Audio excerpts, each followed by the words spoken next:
Oi, gente, tudo bem? Ó, vou fazer comentários. Vou ler um trecho aqui sobre Elias e Eliseu, que é a Bíblia em 100 minutos. A mais bela história do mundo contada de forma simples e fácil de entender. Michael Hinton. Muito bom esse livro, realmente é bem sucinto, sabe? Eu tô na página 26, já está falando sobre Elias e Eliseu. E aqui, o meu primeiro comentário, o tema aqui vai ser um intercalar de dificuldades e faltas. E ao mesmo tempo um intercalar de milagres e bênçãos. Um intercalar de dificuldades e faltas e problemas e perseguições e como se fosse um pavê, sabe? Um intercalar de mover do Senhor. Como se fosse uma obra mesmo. Eu estava vendo outro dia uma mulher fazendo um espelho. Ela corta espelhos. Nossa, dá uma sensação ruim vendo ela cortar, ao mesmo tempo gostosa. Como que ela... Medo dela cortar o dedo, mas ela tem desenvoltura ali, né? Ela já faz aquilo, habilidade, faz tempo. E ela faz... Nossa, fica tão lindo assim, uma flor, uma rosa, enfim, um buquê. E eu vejo esse pavê também, né? Camadas e camadas intercalando, né? O azedo e o doce. Faz o buraco e preenche. Traz a falta, a necessidade para que Deus venha e preencha com algo. Como a mensagem do copo vazio. E aqui é isso que eu vejo na história de Elias, né? Quer ver? Começa com um período bem sanguinolento, aqui diz. Eu vou ler um pouco, quer ver? Teve uma história de repressão. A partir do reinado de Jeroboão, o reino do norte, também conhecido como Israel ou Efraim, teve uma história de repressão e sanguinolência. As disputas pela sucessão ao trono resultaram muitas vezes em massacres em grande escala que incluíam as famílias dos combatentes derrotados. O rei Acabe, cujo pai Omri havia lutado para chegar ao poder, tornou-se o sucessor no trono de Israel por volta do ano 869 a.C. Elias, o profeta, condenou-o porque, influenciado pela esposa Jezabel, o rei adorou Baal, deus dos cananeus. Depois de profetizar que o verdadeiro Deus puniria Acabe com uma seca, Elias buscou refúgio perto de um riacho e foi alimentado por corvos. Então, esse período sanguinolento, né? A seca, que é a parte azeda, e aí Deus vem com o doce, né? Elias tem que fugir com medo, porque ele dá essa profecia ruim, o rei não gosta, ele foge, vai para perto de um riacho e ele é alimentado por corvos. Olha que lindo, né? Então a primeira parte do pavê, né? Quando o riacho secou, o profeta recebeu os cuidados de uma viúva, ou seja, essa parte que eu tinha falado com vocês num outro texto, né? E o que Deus estava me falando agora é o seguinte: acaba uma provisão e você diz, e agora? E agora, Senhor? Acabou esse dinheiro, e agora? Acabou isso, acabou aquilo, sei lá, acabou esse emprego, acabou essa ajuda, acabou esse casamento, acabou esse...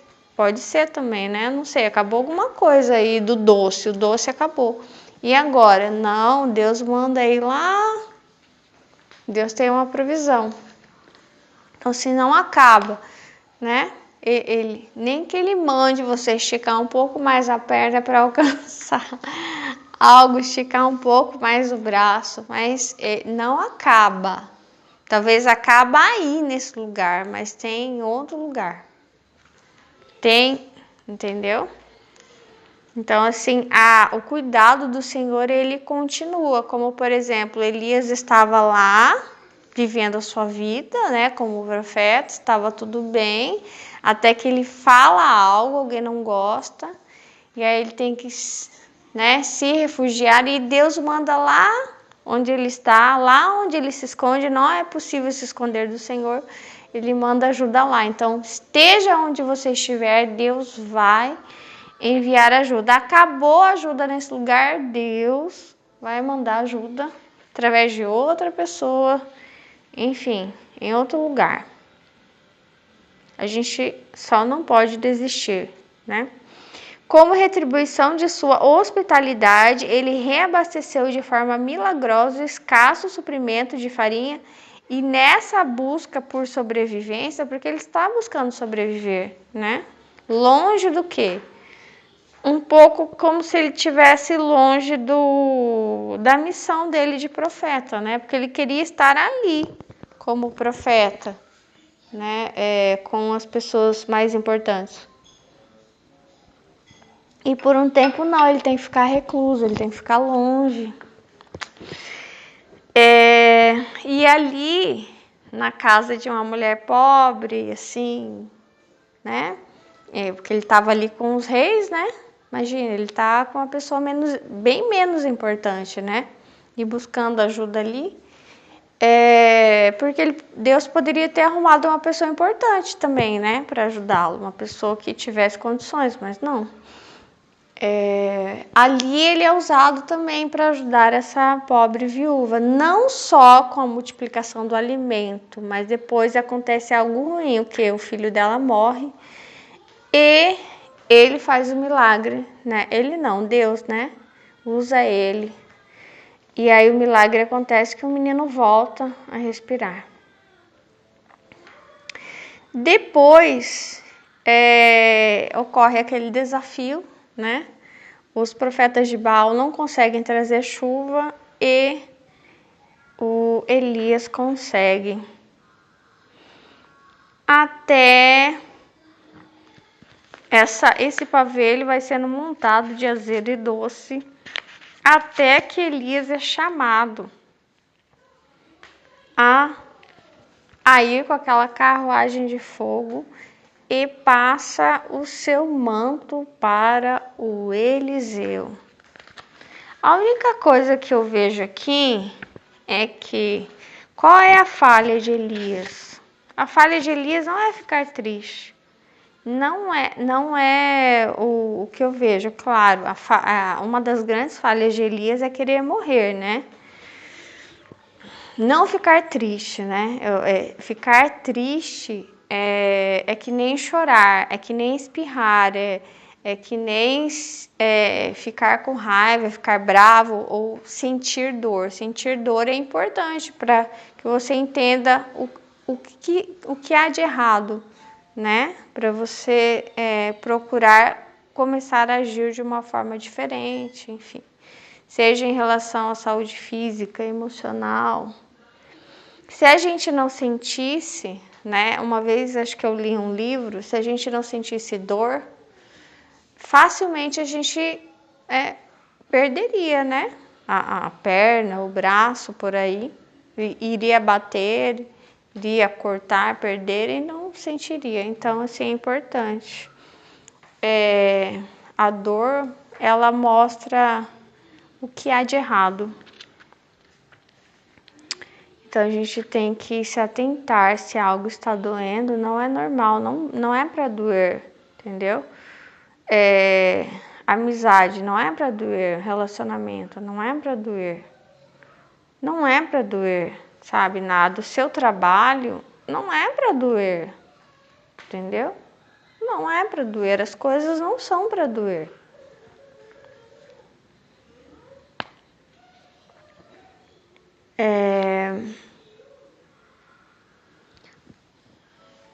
O país não é para doer.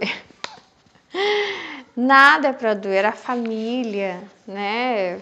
não é para doer. E sei lá, se as pessoas estão com dor, se as pessoas estão sofrendo, é porque há doença na família. Há doença. Não estou falando de doença física. Doença é uma família doente, sabe? Uma empresa doente. Se os funcionários estão com dor, tá, sabe? É uma empresa doente, então.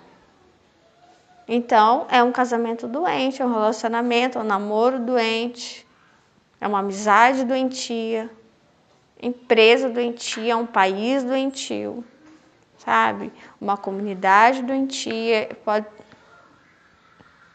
Enfim, todos os âmbitos. Se tá doendo, então é doentio isso. E aí, o único problema do Elias... Bom, primeiro, eu lembro de muito importante isso, e eu devo me lembrar disso. Uma coisa muito importante que uma vez minha mãe me falou e me fez, e chamou até outra pessoa para dizer para mim, para confirmar.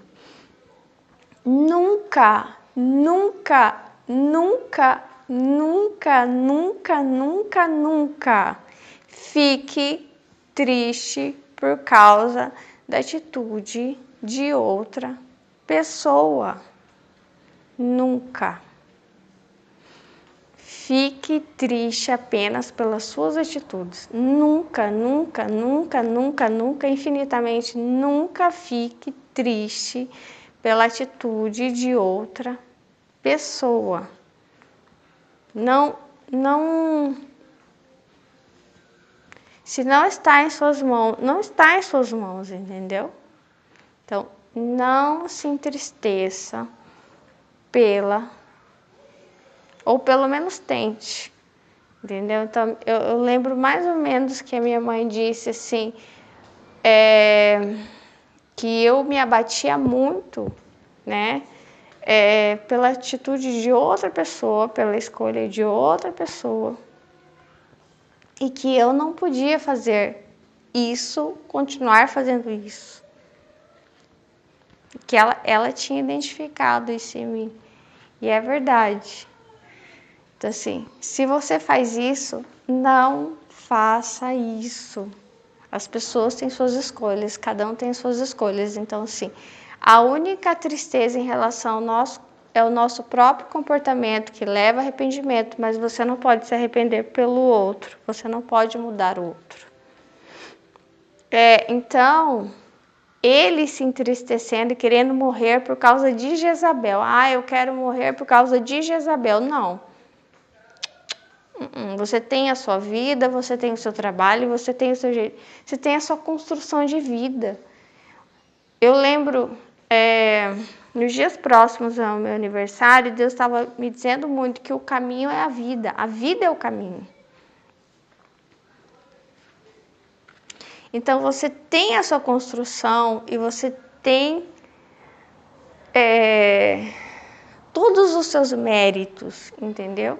Que você construiu junto com Deus, que Deus te ajudou a enfrentar, a construir esse pavê de azedo e doce. Acontecia uma falta, Deus manifestava. Acontecia outra falta, outro revés, Deus manifestava. Mesmo que você ache que foi você, não foi. Foi Deus. Então isso foi sendo construído. E não pode chegar uma Jezabel e fazer com que você queira morrer. Não. De jeito nenhum. Você tem toda uma construção de vida lá desde antes da concepção. Entendeu? Então tem todo um plano para você. E assim como tinha um plano para ele. Ele tinha um chamado dele, entendeu? E não importa os erros de um rei, de uma Jezabel, mesmo que a sua história continue em paralelo a esse rei, a essa Jezabel, mas vai continuar.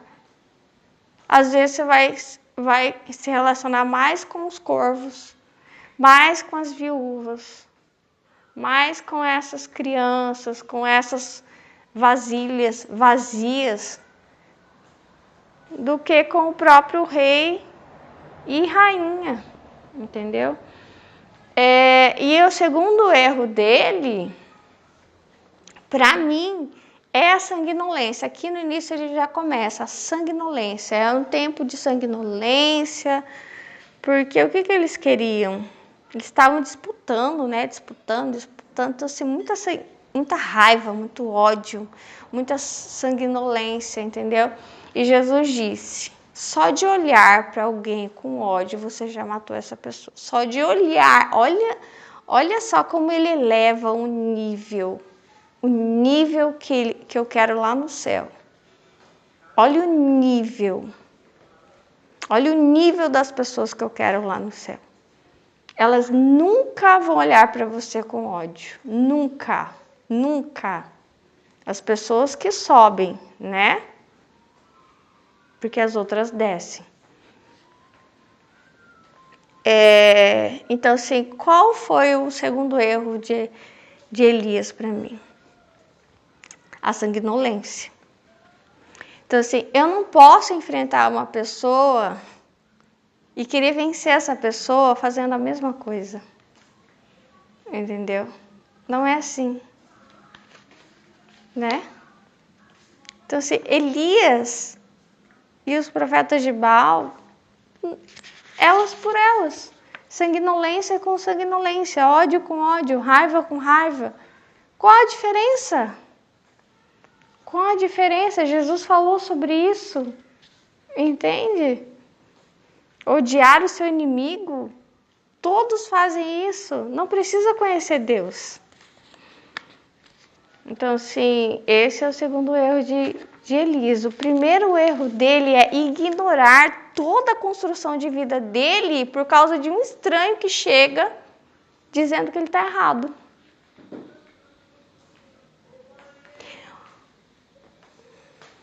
Entende? Ignorando até Deus, ignorando, sei lá, os corvos que o alimentaram, ignorando outras pessoas que gostavam dele, que acreditavam na história dele, entendeu?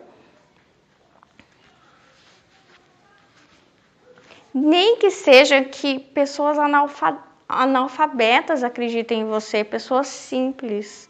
Isso também não tem diferença nenhuma, que amor é amor, né? A gente sabe, né, quando as pessoas gostam da gente de verdade, quando estão ali só porque querem tirar uma lasca da gente. Então, essa é a mensagem.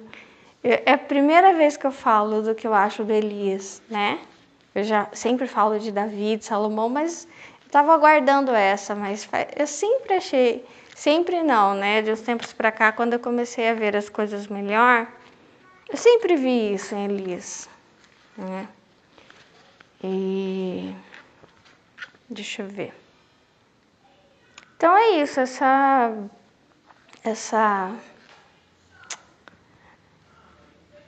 esses dois erros dele, né? Ignorar a construção dele por causa da reprovação de alguns.